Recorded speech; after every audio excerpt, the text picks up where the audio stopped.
Cuando usted vea este libro en cualquier vitrina o en una mesa, en una librería, se va a preguntar, caray, ¿esto está para mí? ¿Está dirigido a mí? ¿O para quién será? No seamos ingenuos. ¿Usted compraría un libro con ese título? Y después dice, Manual para la lectura inteligente de los medios. Ah, caray, ya nos tocaron la cabeza. ¿Tenemos que leer un libro realmente para leer La Nación, Clarín, Crítica, Perfil o las revistas que andan dando sueltos? Bueno, mire, nuestro amigo Pedro Luis Barcia fue el coordinador, se le ocurrió un día y juntó a un grupo de gente que sabe, gente que sabe mucho sobre medios de comunicación. Y dijo, vamos a escribir algo para que la gente se avive de cómo leer entre líneas. Bueno, sobre esto vamos a hablar durante todo este programa, con la presencia de Pedro Luis Barcia, presidente de la Academia de Letras, y con el amigo, el nombre tuyo es Roberto. Igarza. Roberto Igarza, que ya ha estado en nuestro programa conversando de algunos aspectos de la tecnología y la información y la comunicación. Y él también escribió una de las partes de este libro. Va a ver que el tema es atrapante. Primera pausa y nos metemos de lleno en eso de ni usted ni yo seamos ingenuos.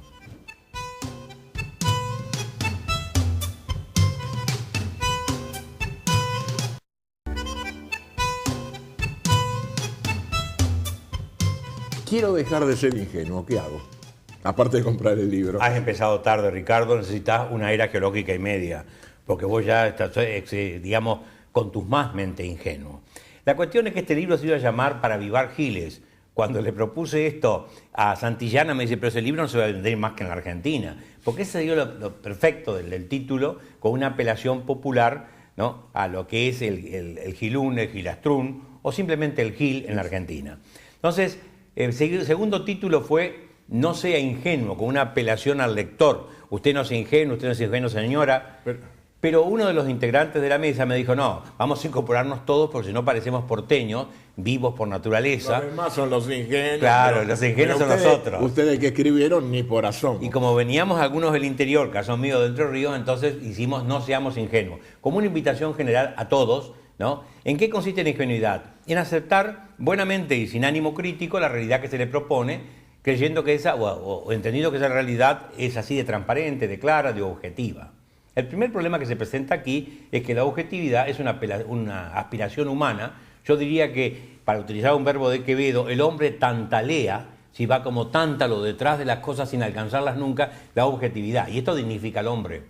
El hombre no es un animal objetivo, es subjetivo. Entonces, aspira a la objetividad, eso es ideal, ¿no? Ahora, un locutor, un director de un programa de televisión, un redactor en un diario,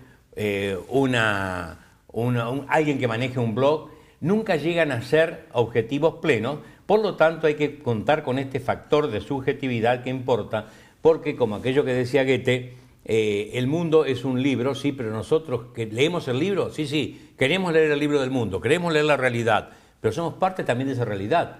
O sea, vos serías, por ejemplo, una letra mayúscula tal vez, ¿cierto? Él una letra inglesa y yo una errata del texto, pero ¿qué significa esto? Que yo leo aquello donde estoy incluido o incorporado. Por lo tanto, mi objetividad plena no existe. Ahora, usted escucha todo el tiempo por televisión, por la radio, esto es objetivo, lo que le decimos es tal, es así, y esto hay que relativizarlo. La imagen que empezamos por destruir en el libro es que los medios no son ventanas para asomarse al mundo, sino son ventanas con vidrio, de colores, de formante, con colores más o menos acentuados, ideológicos, intencionales o no. Claro, bueno, esto es bastante claro, porque cuando usted mira un programa de televisión y lo escucha a Nelson Castro, usted sabe que ya Nelson Castro tiene, por ejemplo, un enfoque, independientemente que trata de ser muy objetivo, él tiene una visión de la realidad que la trasunta en el programa. Cuando nosotros hacemos el programa, invitamos a determinada gente y no invitamos a otra gente, también tenemos una visión de la realidad o de las cosas que realmente nos interesan. Y ahí es donde estamos metiendo la subjetividad, nuestro propio enfoque. Y esto le va a pasar con todo el periodismo. El que es amante de la columna de Morales Solá o de Julio Blanc, bueno, sabe que ellos tienen algunos enfoques propios. Y esos enfoques propios tratan de, es decir, no tratan, los introducen en su enfoque teóricamente objetivo de la realidad que quieren describir. Vos fijate los titulares de ayer por televisión de la renuncia de Alberto Fernández, ¿cierto? El portazo de Fernández. Entonces eso indica una lectura de la actitud, ¿no? Fernández se va. A Fernández lo sustituyen. Si todo este tipo de enunciados tiene que ver con intencionalidades y percepciones de la realidad. Claro, y esto se advierte mucho, y eso seguramente ustedes, y te pido que lo dejes hablar, Roberto, pero después nos vas a describir algo también, porque vos dijiste que Roberto era determinada cosa y yo también, y me vas a explicar qué quisiste decir, porque no sé si el programa no termina acá o si sigue hasta el final. O en la plaza. En la plaza. Pero el tema... Bueno, con este comentario se me fue lo que te quería decir. El subtítulo es interesante, lo puede explicar Roberto, esto de inteligente de los medios. Bueno, hay una lectura inteligente y eso de inteligente implica tratar de entender, de captar, de aprender lo que está dicho desde la óptica ahora, no ya del que lo escribió, o del que lo dice en la radio, o del que lo dice en la televisión, sino desde nuestra propia óptica, que también introduce un elemento de subjetividad. Explícamelo. Bueno, de lo que se trata es de generar algunas pistas sobre las cuales personas que no son especialistas, padres, madres, docentes, que están preocupados por cómo entender los medios y cómo entender la influencia de los medios en sus hijos y en sus propias vidas, resulte clarificador como texto a la hora de exponerse, saber lo que significa esa exposición a los medios. Implica una apertura pluridisciplinaria y multidimensional. Son varios capítulos donde se abordan desde diferentes perspectivas la problemática, y de lo que se trata es de darle mayor capacidad de leer de manera inteligente, procesar lo que le está proponiendo al medio de comunicación, sea nuevo medio o sea un medio tradicional, de tal forma de poder él reconocer su propia subjetividad y reconocer la subjetividad del medio. Entonces, lo que estamos proponiendo ahí son pistas que clarifiquen un poco la situación, que le den la oportunidad a quien lo lee de entender por dónde viene la cosa. Claro, esto es interesante porque yo voy a hacer referencia a algo que ahora sí me acordé lo que en esa dispersión que tuve, y es cuántas veces usted ve el título de un artículo, o lo que decía Barcia, el impacto del título primera página, y después uno se mete en el artículo y resulta que no tiene nada que ver por ahí, o tiene una dimensión absolutamente diferente a ese impacto visual del título. Yo veo dos cosas que hay que señalar acá. La primera es que hay gente que lee titulares nada más, así como hay gente solapada que lee la solapa de los libros. No lee otra cosa, no lee el libro. Por eso en este libro no hemos puesto solapa, para que no haya lectores solapados. Vos lees, hay gente que ojea la plana, y el impacto ya se produjo. La otra cosa es que ese impacto te sirva como cebo para que vayas a leer. Entonces vos fuiste el pescado que mordió el anzuelo y te pescaron con la lectura de la columna y la consumís entera. Entonces todo esto tiene que ver. Pero además la forma de composición de una página tiene articulación, la fotografía que va, el subtítulo, en qué sitio está colocada de la página, todo esto que se llama el lenguaje del medio. Porque nosotros distinguimos en este libro la lengua, que es en lo que uno más o menos puede ser perito, ¿verdad? O sea, el sistema lingüístico con el que nos estamos comunicando acá, que es además un ingrediente casi omnipresente en todos los medios. La radio es lengua, es sonido, es silencio y es ruido. La publicidad puede prescindir de las palabras de la lengua, pero generalmente es imagen y palabra, y a veces música, y así parecidamente. Entonces, por un lado tenemos que la lengua es esto. ¿Y qué es el lenguaje? Es el conjunto de recursos, como decía, de estrategias, que decía el doctor Igarza, que se arman para que a vos cautivarte y atraerte, porque la intención del medio es seducirte como lector, como consumidor, no una cosa que te distancia, te tiene que chupar, que atraer. Y ese es el factor suasorio, para decirlo con latín, ¿verdad? Lo que llamamos la retórica del medio. Entonces, ¿Qué este conjunto de sonidos, de silencio y demás que maneja la radio, de músicas insinuantes, de música que evoca una determinada época, o una marcha militar, o un fondo musical de voces discordantes? Todo esto tiene que ver con el acompañamiento que te condiciona para la percepción de lo que te van a decir o lo que te van a comentar. Ahora, en el caso de la radio, por ejemplo, y lo dejo ahora para la segunda parte, para el próximo bloque, digamos, vos estás haciendo un esquema de condicionamiento como si el oyente fuera exactamente igual, como si fuera un solo oyente.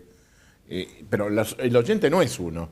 El oyente es un inmenso caudal de gente que te escucha y que por ahí llama y que opina, pero de la más diversa condición social, condición económica, de ideas. Entonces, ¿cómo Yo te diría, como dice el padre Astete en el Catecismo, adaptándolo, doctores tienen los medios que sabrán de responder. Respóndale a Editor Igarce.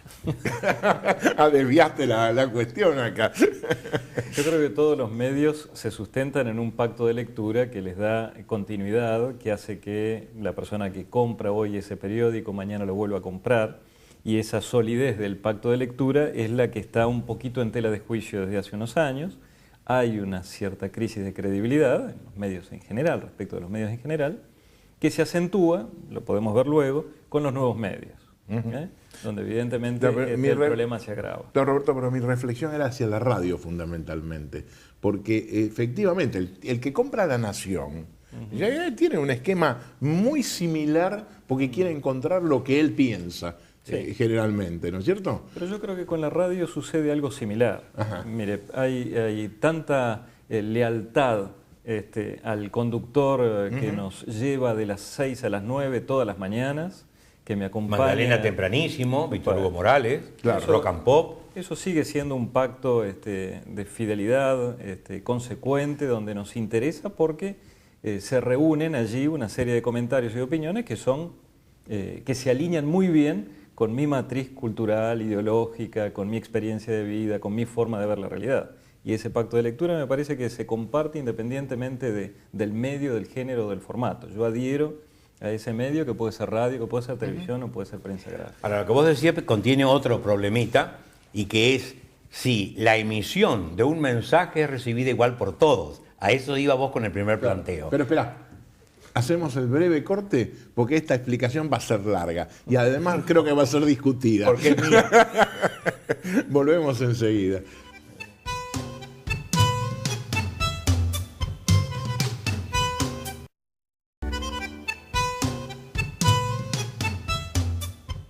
Bueno, y seguimos conversando sobre esto, de este libro que de alguna forma yo entiendo que Barcia y sus amigos con su título me lo dedicó a mí. No seamos ingenuos, ¿no? Y seguramente a usted también le va a interesar leerlo cuando lo vea, como le dije al inicio del programa, en las librerías. ¿Cómo ver o cómo leer en forma inteligente los medios de comunicación? O cómo captar, cómo recibir los mensajes de la radio, de la televisión. Así que seguimos en este tema ahora.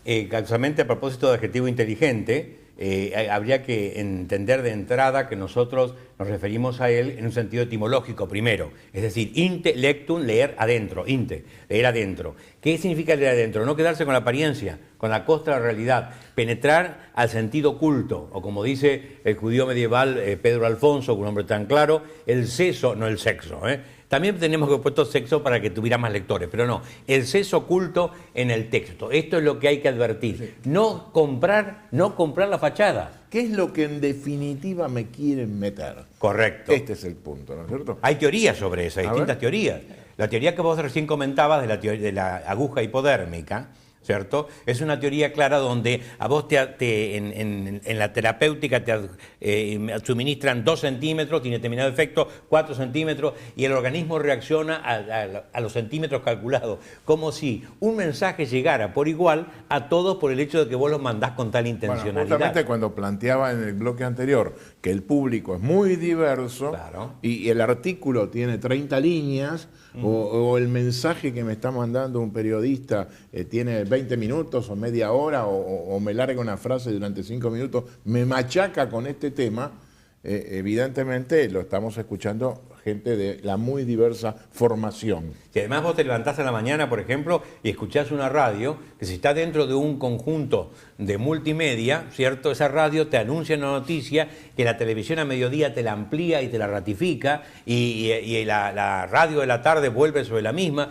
Entonces, al fin del día, si vos sos adicto a determinada línea de medios, estás convencido que la cosa es así, porque es aquel viejo cuento de la película norteamericana donde va el presidente a una reunión y en cada grupo está encargado uno de decir señor Smith. Entonces se acerca acá y está hablando de política y dice uno de los miembros del grupo, hay que consultar al señor Smith. Va al segundo, están hablando de sociología, hay que consultar al señor Smith. Sale finalmente el presidente y le dice al secretario, mañana lo quiero a Smith en mi oficina. Es decir, ha generado con esta insistencia la fijación. Y esto ocurre, en la gutta cava lápida, hay que meter un poquito de latín para que esto tenga... Por favor, después va la traducción abajo. Bien, y es cierto, la insistencia, la cosa machacón insistencia tiene un efecto, pero ahora va a explicarlo el doctor Igarza, para que no digan que yo tomo toda la palabra en esto, no es así en el caso de la emisión por la diversidad de receptores. Ahora, voy a hacer una pregunta antes que hable, Roberto, ¿no? ¿Por qué lo decís con tanta formalidad el doctor Igarza? Porque le tengo ¿Lo querés miedo. tener lejos? Porque le tengo miedo. Tengo miedo que empiece a tutearme, después empiece a tratarme cada vez con mayor confianza y ya me pierdo el respeto. Entonces lo respeto para que me respete. Bueno. Está bien. Entonces, por favor, No, que digámosle doctor Barcia. me sugiere que introduzca algo sobre el tema. En realidad, me parece que hay algunas diferencias entre medios, ahí donde estamos conversando ahora, porque el cable ofreció, ya hace unos años que lo hace, una diversidad, a lo mejor no suficientemente aprovechada, aunque ese aprovechamiento está cambiando, hay cada vez más consumo de series de televisión en canales de cable, que antes estaba circunscripto al consumo de televisión abierta, aunque usara el cable para acceder, con lo cual el cable aportó diversidad. No es así a lo mejor en otros ámbitos, donde a lo mejor hay más diversidad, pero igual la escucha está muy concentrada en algunas emisoras, caso de radio, por lo menos en algunos segmentos horarios. Lo que varía un poquito esto es la llegada de los nuevos medios, porque los nuevos medios tienen, entre otras cosas, la oportunidad de brindarle al usuario una gran diversidad de fuentes. Vamos a definir qué son los nuevos medios. Ese es todo un capítulo. No, bueno, está bien, pero para esta charla, ¿a qué te referís? Sí. Así dejamos bien Que no claro lo dicen esto. dos renglones. No, hacelo y después le dedicamos un próximo bloque al análisis de esto. Muy bien. Centrémonos básicamente en lo que significa hoy Internet, respecto del consumo de medios, respecto de la traslación de los medios tradicionales a Internet, lo que hace que todos se multimediaticen y todos se parezcan, por lo tanto una radio en Internet se parece mucho en cuanto a su oferta de contenidos respecto de lo que ofrece alguien que proviene de prensa gráfica, y los dos son nuevos medios en definitiva a la hora de ser accedidos a través de Internet, y hay nuevos medios que son oriundos de Internet, cuyos genes no tienen origen fuera de Internet. Hay casos emblemáticos, que pueden ser casos más extranjeros que nacionales, aunque están apareciendo cada vez más algunos nuevos medios que son nacionales y que empiezan a competir en algunos segmentos, algunos segmentos de población, tal vez más asiduos o más usuarios más Pero sensibles. dame Roberto, algunos ejemplos de esto. Porque efectivamente hay algunos, por ejemplo, diarios económicos o grupos económicos que hacen determinadas cosas especializadas y entonces están generando información especializada sobre un tema determinado. ¿Qué otros casos puede haber? ¿De medios que han surgido en Internet? Sí. Bueno, ahí hay que separar dos categorías. Uno, la categoría de medios que se proponen como medios, y los blogs, básicamente, que se proponen como soportes de alguien que opina y que quiere difundir o divulgar su opinión en Internet. Con lo cual, los dos, siendo nuevos medios, habría que entenderse básicamente de cuál hablamos. Si hablamos de los blogs, es un universo muchísimo más diverso, donde intervienen personas físicas, personas jurídicas, instituciones, medios de comunicación que se han enriquecido mediante blogs.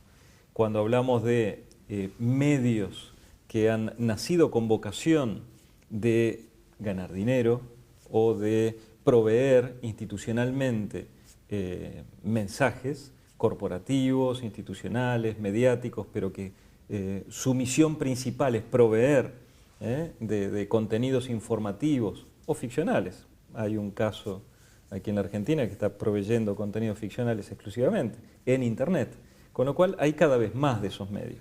Medios especializados, sí, es verdad. Empieza a haber algunos medios que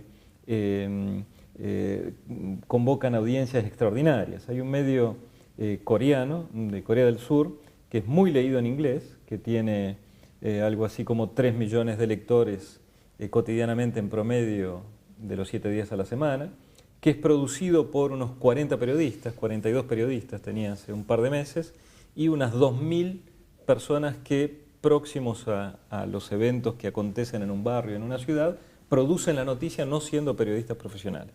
El conjunto se traduce en Oh My News, un producto muy interesante, muy interesante, porque es un producto híbrido que no tiene su origen entre los medios tradicionales, nunca tuvo versión offline, siempre nació, digamos, online, con lo cual es un medio muy interesante para seguir, donde se mezcla este periodismo, neoperiodismo, el periodismo 3.0 con el periodismo tradicional, y logran un producto muy interesante al cual muchas veces los medios tradicionales no pueden llegar. Ahora, acá evidentemente me despiertan un par de reflexiones o de inquietudes que vamos a desarrollar después de este breve corte, que es lo siguiente. Por un lado, yo advierto en la existencia de los blogs, vos tenés muchos periodistas de diarios, en las radios.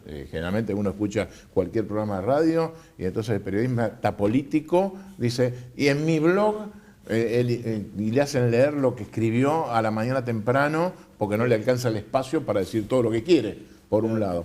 Por otro lado, hay diarios que ya han colocado a sus propios periodistas, a sus columnistas, también dando más información de la que dan en el diario. Como blogueros. Claro, efectivamente. Y entonces viene el otro tema acá. Esto forma parte, en definitiva, de medios, de la política más conocida por usted, por mí, por nosotros, sobre el tema de los medios. Pero este caso que vos me planteás, el caso de este diario coreano, con 3 millones de lectores diarios, ojo, tenga claro esta cifra, ¿no? 3 millones, viene el tema de, che, ¿y cómo lo leemos eso?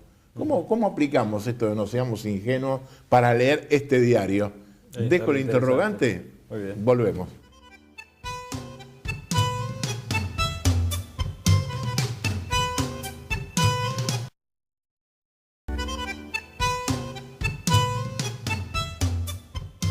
Bueno, y seguimos metidos así en este tema para tratar de dejar de ser ingenuos al leer las noticias, los informes, eso que nos apedrean permanentemente con los diarios, con las revistas, con la radio, con la televisión. Y en el bloque anterior quedó ahí follando algo vinculado con la reiteración permanente de la misma noticia con algunas variantes durante todo el día. Cuando uno ve, por ejemplo, algunos informativos de televisión, vos decís, realmente es insólito. En la Argentina, caso que uno ve, no pasa nada en el día, porque salvo las mismas noticias que te pasaron a las 12 de la noche, que te las repiten a las 7 de la mañana, a las 8, a las 8:30, a las 9, por ahí aparece un crimen más, o por ahí aparece alguna cosita así, pero todo sigue lo mismo. Entonces, esto nos va conformando así a nosotros, de decir, bueno, o apago, o realmente, ¿qué hago? ¿Qué compro? En principio te generan una agenda. La agenda del día la establecen en gran medida los medios. Es decir, además los medios que hacen, a veces un ir y venir, leen lo que es importante o lo que interesa al público y esto lo alimentan al público con esto durante el día. Si ellos no tocan el interés público y no lo han creado antes con eficacia, no tiene sentido que transmitan nada. Ahora, el error consiste en creer que porque vos emitís algo, todo el mundo lo recibe de igual manera. Te doy un caso clásico, que es un ejemplo que me ha ocurrido a mí varias veces. Yo tenía que cambiar auto y veía un auto último modelo, de origen alemán, ¿no? Un hombre con una mano posesiva apoyada en el auto y un vaso de whisky, y en esta otra mano una rubia esplendorosa, ¿no? Y entonces se compra el auto y tiene la rubia y el whisky. A lo mejor, un hombre como vos, que sos un ejecutivo, que tenés tus muchos dineros y cuentas bancarias, te sentirías motivado a comprar el auto. La reacción tuya es adherirte, a ser joven como aquel, que ya no lo sos tanto, ¿verdad? Pero bueno, con ese auto a lo mejor tenés la rubia y tenés el whisky. A mí, como docente, con un escuálido sueldo, lo que me produce es reacción en contra. Y es a una revoluta social. ¿Por qué alguien puede comprar eso y yo no? O sea, el destino, el efecto totalmente contrario de lo que el anunciante quiso provocar. Bueno, yo francamente, para no hacer lo que dice Barcia, no voy a necesitar leer el libro. Porque la rubia siempre va a estar ahí metida y nunca la vas a tener tampoco, ¿no? Pero es cierto esto un poco de la sensación de por qué yo no. Y el fenómeno, por ejemplo, del programa de Mirta Legrand, de los almuerzos, ¿qué demuestra? Porque la señora Mirta Legrand tiene una notable audiencia y muestra joyas, y muestra pieles, y muestra una cantidad de cosas que la mayor parte de la población no tiene acceso a eso, no puede tener nunca acceso a eso. Entonces, ¿eso qué está traduciendo respecto de la gente? ¿Por qué la gente se engancha con eso? ¿Por lo que dicen, por los mensajes que transmiten, o porque por ahí está el esquema de identificar con algo que uno quisiera llegar a ser en algún momento? Yo te diría que es factible que la mitad del público, o más de la mitad, 3/4 parte de uno de los programas más vistos de la Argentina, donde Mirta Legrand, no pueda comprar esas joyas y demás. Pero la oferta de esas joyas permite que Mirta Legrand siga en el aire hace 40 años. Ah, sí, sin duda. Primera cosa. Lo segundo es que no está mal que vos te enterés que hay otros niveles económicos que a lo mejor te produce una cierta movilidad para alcanzarlo. Cuando teníamos clase media, a esto se aspiraba. Y eso producía una especie de dinámica social que hoy se está perdiendo porque la clase media está chata. Pero también quiero rescatar que en el programa de Mirta Legrand hay de todo. Estuve yo en una sola oportunidad. Y te puedo decir... Pero te compraste un traje ese día. Sí, hice el sacrificio, rompí el chanchito y allá fue a ver la Mirta. Ahora, ¿qué comprobás? Que realmente el programa es uno de los programas que más vende las imágenes. Yo fui más conocido durante los 15 días siguientes, no por el libro de 350 páginas que había publicado, sino por la presencia. Esto te indica la audiencia enorme que tiene este programa, claro. Y por lo tanto los anunciantes se pelean por estar con ella y anuncian lo que sea, de cualquier nivel y demás. Bueno, aunque ella elige sin duda aquellas cosas que tienen categoría, pero yo creo que es parte de que este sistema económico sostiene los programas. Porque ¿cuál es el objetivo de los programas de televisión? En primer lugar es ganar dinero. Ahora, ¿ganar dinero a través de qué? A través de la información, del entretenimiento y cuando hay tiempo de educación, ¿no? Pero información y entretenimiento son los dos ejes fundamentales, me parece, para esto que es el factor económico. Los medios, como decimos en el libro, no son la madre de María de Calcuta, ¿cierto? Teresa de Calcuta. Digo, no. Los medios tienen su interés y está bien que sea así. Ahora, la pregunta es esta, que también hacemos en el libro, editado por Santillana, no seamos ingenuos, que dice... Usted puede hacer dinero vendiendo caramelos o vendiendo droga. Seguro. Esa es la diferencia. Ahora, estábamos con el tema, en la conversación contigo, Roberto, en el tema de los blogs. Y yo dejé una pregunta. ¿Cómo leo o qué significa la extensión de los medios a través de los blogs de la gente que integra los medios? ¿Y qué significa el blog, en el caso del diario coreano, de 3 millones de personas, hecho por un pequeño conjunto de gente? Claro. Hay que dividir dos modelos diferentes, digamos. El modelo Clarín.com, por ejemplo, es emblemático a nivel nacional, donde se mezclan los blogs de periodistas que amplían las noticias institucionalizadas, donde el peso de la redacción, el peso de la secretaría de redacción, del secretario de redacción, es significativo, y los blogs que lo amplían. Pero a eso le ha agregado los blogs de usuarios, que utilizan la misma plataforma de los blogs de los periodistas para conjugar en el todo un nuevo producto, donde se mezclan, insisto, un producto institucional, Clarín, la versión en línea, los periodistas que amplían a través de opiniones de sus propios blogs, y los blogs de usuarios en los cuales se entreveran en la discusión. Es decir, El cuando modelo- decís, perdón un poquito, Sí. cuando te referís a los blogs de usuarios, te referís a la gente que participa de las opiniones y las discute. No, que crea sus propios Ah, blogs. lo que quieren, correcto. Y que utilizan la plataforma que les ofrece el nuevo medio clarín.com para crear su propio blog. El modelo de La Nación es un poquito diferente. La Nación ha introducido la posibilidad de participar mediante un diálogo con el autor, introduciendo comentarios, y esas ventanas son abiertas al pie de la noticia. Por lo tanto, no voy por fuera, sino voy por dentro del canal institucional que ofrece La Nación en su diálogo con su audiencia. De todas maneras, los dos, al igual que Mirta Legrand, ha logrado un pacto de lectura con sus usuarios, con esos señores y señoras que leen cotidianamente, que compran La Nación. Ahora, eso es lo que está cambiando. Primero porque todos ellos se han multimediatizado, han ido a la red convirtiéndose en productos multimedia, han superado la etapa tradicional del medio de origen que fueron. Han introducido videos, todos. Introducen una participación ciudadana, todos. El señor que supuestamente próximo a un evento barrial capturó esa información y la mandó a TN y la gente, o lo envió a La Nación. Y por lo tanto el medio se enriquece, hay que ver en cuánto se enriquece, es parte de las preguntas que nos hacemos en el libro, porque eso en alguna medida no introduce una mayor dificultad a la hora de sostener el pacto de lectura a largo plazo, no aumenta la crisis de credibilidad.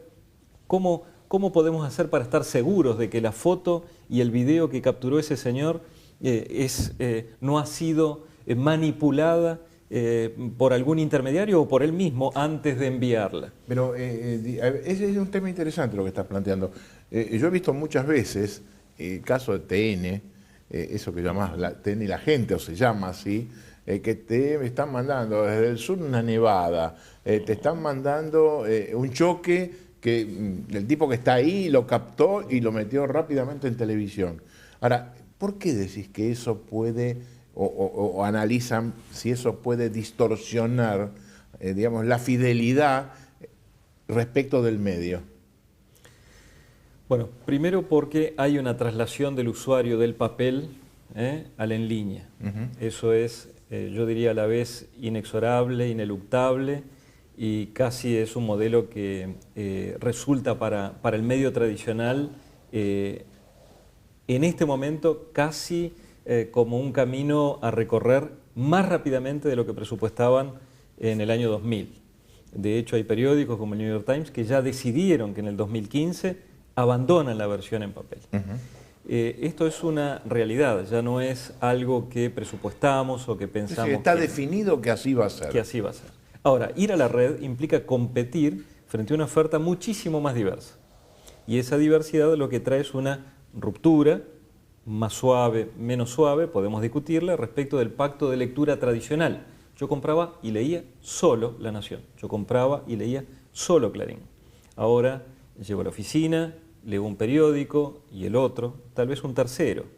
Veo algún blog que me interesa porque esa opinión, aunque no resulte institucionalizada, aunque no resulte de un periodista profesional, me interesa porque es un experto en el tema, porque representa a alguien representativo, digamos, del campo del medio ambiente donde yo estoy leyendo la noticia y que me interesa su opinión para contrastarla con lo que dicen los periodistas o los medios institucionalizados. Entonces, lo que está pasando es una demanda hacia el usuario de poder articular, de poder contrastar, de poder realmente ejercer una posición más distante de los medios en general, no solamente de los medios tradicionales que se volcaron a Internet, sino de todos los medios, y esa articulación no está dada para todos. Lo que está planteando el libro es cuáles son las competencias, cuáles son las capacidades que debo tener para poder efectuar yo esa navegación ante tanta diversidad, porque lo que me ofrece es pasar de un pacto de lectura tradicional, fijo, establecido, que dura años,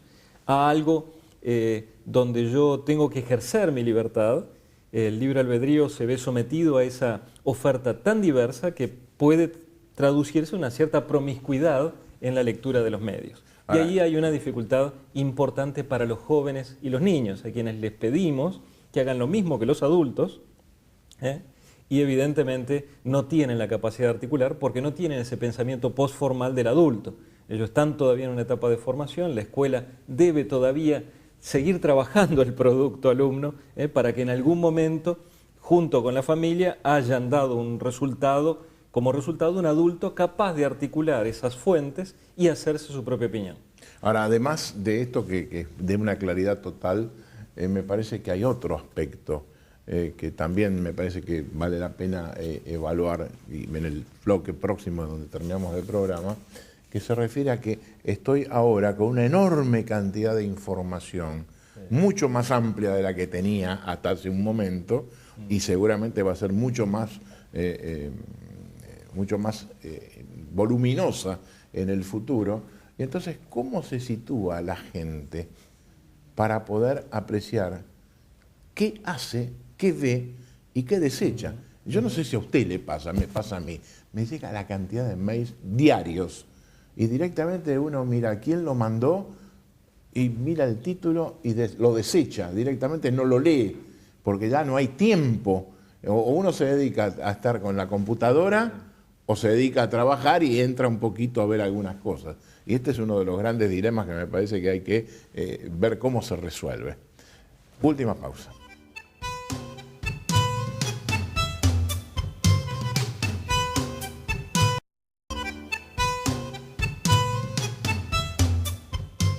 Bueno, último bloque del programa. Seguramente con estos minutos que pasaron usted ya dice, bueno, evidentemente dejo de ser ingenuo. No voy a comprar el libro que publicó Barcia y los amigos, entre los cuales está Roberto y Garza, pero yo sí lo voy a leer. ¿Sabe por qué? Porque me han despertado una enorme cantidad de inquietudes, porque además veo que hay un grupo de gente que ha escrito acá que es realmente de primera. Gabriela Fabro, que usted conoce porque con mucha frecuencia viene al programa, María del Carmen Grillo, Patricia Negro, Ricardo Palmieri, son algunos de los autores que van tomando aspectos muy puntuales y los van desarrollando. Dejé el planteo entonces en el bloque anterior y ahora pasó rapidísimo, pero ustedes tienen que decir lo que quieran porque ya nos vamos. Bien, los hechos. Yo diría que la estructura del libro es interesante. Yo creo que es parte del aporte que hacemos a padres y maestros, a docentes en general, no únicamente maestros, o a público general interesado. En primer lugar, hay unas consideraciones mías prescindibles que, como los porteros, para entrar al edificio usted puede evitarlas, ¿verdad? Pasa directamente al edificio en sí. Pero después viene un capítulo destinado a la relación entre los medios y la familia, que hace el licenciado Ernesto Alonso. Después uno, medios de comunicación. Después vienen todos los lenguajes mediáticos, el lenguaje de la prensa gráfica, el lenguaje de la televisión y del cine, el lenguaje de la radio, de María Müller, que es muy interesante la síntesis que hace, el lenguaje de la publicidad que hace Palmieri, los nuevos medios que ocupa, y después yo un capítulo sobre cómo modifican los nuevos medios la lengua, y finalmente, y esto es lo más interesante porque recojo de todas las consideraciones y hago una síntesis, de qué manera se producen influencias y modificaciones en las formas de percepción del alumno respecto de la realidad, del muchacho respecto de la realidad. Recién planteaba una cuestión de educación estaba entrando. Justamente, cuando él decía la dificultad con que se encuentra el chico apampado frente a la oferta de Internet, qué rico que es esto, sí, pero qué rico, pero es una selva selvaggia forte, como decía Dante. Dijiste apampado. Apampado, que es, por eso, el juego mío, decirme cosas para impresionarme. Un argentinismo neto y después citarlo a Dante. Apampado es el tipo, el pueblero, que en medio de la pampa no sabe para dónde agarrar, porque no tiene camino a la pampa. Por eso dice Guiralde, ¿cierto? La pampa es un callejón sin salida para el flojo, porque no tiene orientación. Aquí está el problema del pibe, que no sabe para dónde tomar y no está formado para elegir. Porque lo que vos decías, la oferta enorme, ¿qué hago? Y tiene que estar educada una persona en la selección, en la jerarquía, en la gradación y en el sistema de la información que toma. Eso únicamente lo da la escuela, no lo dan los medios. Entonces vos tenés que articular medios y escuela para que vos tengas, en primer lugar, capacidad selectiva de todo el caudal de cosas que te ofrecen. En estos momentos hay opiniones o tendencias de pensamiento norteamericano que dicen que la futura educación del hombre consiste en suprimir la mayor cantidad posible de información. Claro, para esto hay que seleccionarte y quedarte con la mejor. Esto es fácil de decir, dificilísimo de hacer. Lo segundo es la jerarquización de lo que has tomado, qué va primero, qué va después, qué es más importante, qué es fundamental. Y lo tercero, la gradación, cómo esto vas entrando de a pasos, como en una escalera, en el conocimiento de algo.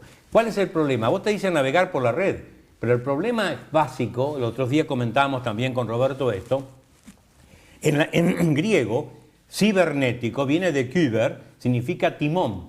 Kibernetes es el timonel. Acordate de tus épocas de regata por el Tigre. Muy bien. El timonel. ¿Qué pasa con el chico? Frente a la red no hay forma de orientarse si él no lleva en sí el gobierno. El chico no tiene timón, tiene pura vela, puro entusiasmo. Y la red es una estructura que no tiene gradación. Exacto. Ni tiene centro. Entonces, aquí está el desafío de la educación, que consiste que el chico pueda ser incorporado gradualmente y por pasos en esta exploración y en esta navegación de Internet sin riesgo para él. ¿Cuál es el problema? Los docentes no están preparados. Así que el salto que hay que dar es realmente dificilísimo y va a tardar posiblemente una década entre nosotros. Además, los nuevos medios no se comparten, ni en tiempo real ni en tiempo diferido. Me explico. La televisión, hubo un tiempo donde se compartía en familia. Todavía en algunos aspectos, en algunos segmentos, en algunos momentos se hace. El periódico se comparte en tiempo diferido o segmentado. Uno se lleva la sección tal del día domingo, el padre lleva tal otro, la madre tal otro. El medio sigue siendo algo compartido, aunque sea de manera segmentada y diferida. El nuevo medio no es así. Raramente el nuevo medio que usa vos y el medio, el joven del padre difieren significativamente. Es muy difícil encontrar que compartan de manera diferida o simultáneamente el mismo producto tradicional, medio tradicional puesto en Internet. Los dos no consultan, ni Clarín ni La Nación el joven, consulta otras cosas, anda por las redes sociales, va a buscar más la opinión de pares que el medio tradicional, y es natural. Cuando uno está en la juventud, los pares pesan significativamente y la red aprovecha muchísimo eso y potencia enormemente eso. Ahí de nuevo empieza a haber algunas preguntas que, a título de motivación, al final de cada capítulo usted encuentra algunas pistas para investigar, para explorar más, para ver en qué medida, como padre o como docente, usted puede actuar frente a esa realidad. Eso me parece que es un aporte significativo. Al estar segmentado por cada capítulo, esas pistas nos introducen a cada problemática en particular. Puede ser que algunos de nosotros tengamos una problemática específica en uno de los campos del saber, sí, claro. Y entonces podemos utilizar muy bien esas exploraciones que proponemos al final de cada uno de los apartados. Y una cosita que quería comentarte es que, a propuesta de una sugerencia y diseño básico del doctor Igarza, Santillana tomó la idea de abrir un sitio electrónico, que vos dirías sitio web, así como decís mail en vez de correo, claro, y el dice online en vez de en línea, porque son todos unos gringos realmente, gringos. Lastimosos gringos. Bueno, de alguna manera ese sitio nos va a permitir a nosotros ampliar conceptos, discutir cuestiones, dialogar a través del medio electrónico con padres, con maestros, con personas interesadas, generando una relación interactiva novedosa respecto de un libro que no es frecuente en nuestro país. Sí, yo quiero decirle que, como usted sabe, a nosotros nos gusta mucho entrarnos en los temas de la educación. En este caso no vamos a entrar más que en estas preliminares, porque muy pronto vamos a hacer un programa dedicado exclusivamente a qué se está haciendo en nuestro país en materia de formación docente. Vamos a hacer una revisión crítica de todo lo que se está haciendo en este momento. Y eso lo vamos a hacer muy, muy prontito. De manera tal que yo creo que ya nos queda muy poquito para terminar, pero vos empezaste el programa y así nos tiraste como si fuera una cachetada, ¿no es cierto? Dijiste letra inglesa de guitarra. Lejos de mí abofetearlos a ustedes, gente tan digna. En primer lugar me he referido a la letra inglesa, fíjese cómo está vestido. El perfil de la letra inglesa es neto, es clarísimo, ¿cierto? Y es tradicional. Él viste tradicionalmente, pero además tiene una conducta intelectual tradicional. correcta. Correcta. Muy bien. No te tutea. No me tutea, No te bien. tutea. Mantenemos la distancia. Vos te dije que es una mayúscula historiada en este texto de Sí, realidad. eso me quedó ahí grabado. Claro, porque son esas mayúsculas grandotas que aparecen llenas de recovecos, de dibujitos, porque sos una persona que tiene mucha historia dentro. Entonces se llaman mayúsculas historiadas aquella que los escritores, mejor dicho, los que miniadores, que trabajaban en el minio, trabajaban y ponían dentro de a lo mejor toda una historia dentro de una letra. Y vos tenés además, como abrís el programa y cerrás el programa, sos una letra capital. De modo entonces que además tengo que elogiarte para que nos vuelvas a invitar, porque si no nos volvemos más.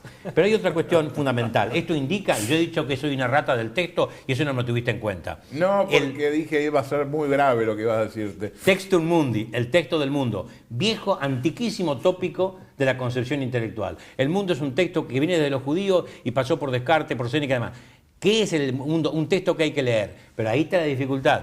Él es lector, pero tiene, desde su condición clásica, lee. Y vos de tu condición barroca de cosa estudiada. Y yo de mi forma chapucera leo también ese texto donde estoy incluido. Bueno, para que no te enojes o para que te quedes contento, decí por favor hasta la semana que viene. Hasta la semana que viene.